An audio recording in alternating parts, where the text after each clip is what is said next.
the very thing that he is, that he brings hope to his own people, brings the great unknown, i.e., fear, to the Americans. Because is he a communist? Is he not? Is he going to be violent? So the world is now on notice.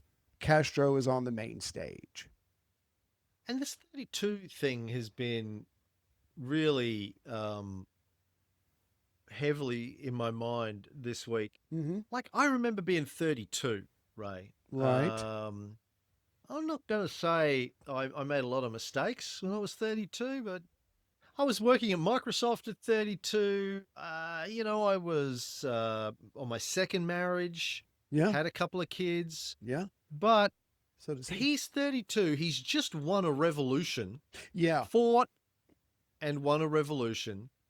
Now he has to run a country, rebuild a country, whilst he probably hopes this isn't going to be the case, but very quickly becomes the case, fighting a war against the world's largest superpower, which is 70 miles offshore. Right. And at 32, like Yeah. there's um there's a lot to be said for maturity and experience.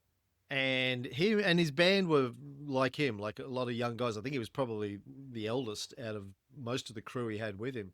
Yeah. Most of them were in their 20s, late 20s, early 30s.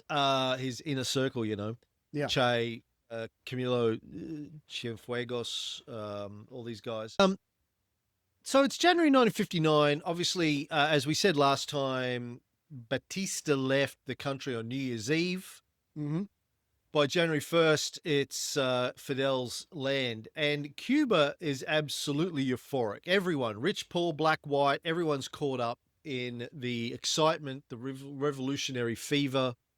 Even the middle class Cubans, who 6 months earlier were terrified of Castro winning, were sort of euphoric at this point. Yeah. 6 months from now, they'll be worried again. But right now, But right now, it's all hope.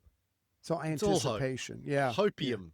Well, one of the books I read was like on January 1st, New Year's Day, 1959. It took a couple hours, but the people are like, "What? I heard Baptista's gone," and because they've been so afraid for this brutal dictator. But eventually, they're going to come out in the streets and they're going to start partying. Some of them are going to start partying a little too hard, and Castro's going to have to get on the radio a second time and go, "No, no, we understand your enthusiasm, but let's not do violence. Let's not do vandalism. After all, this is our country. These are our things. You're not hurting anybody but us. So let's celebrate all you want, but let's, within certain means." And again, but the people were just ready to vent, to release, and to enjoy the fact that their oppressor's gone.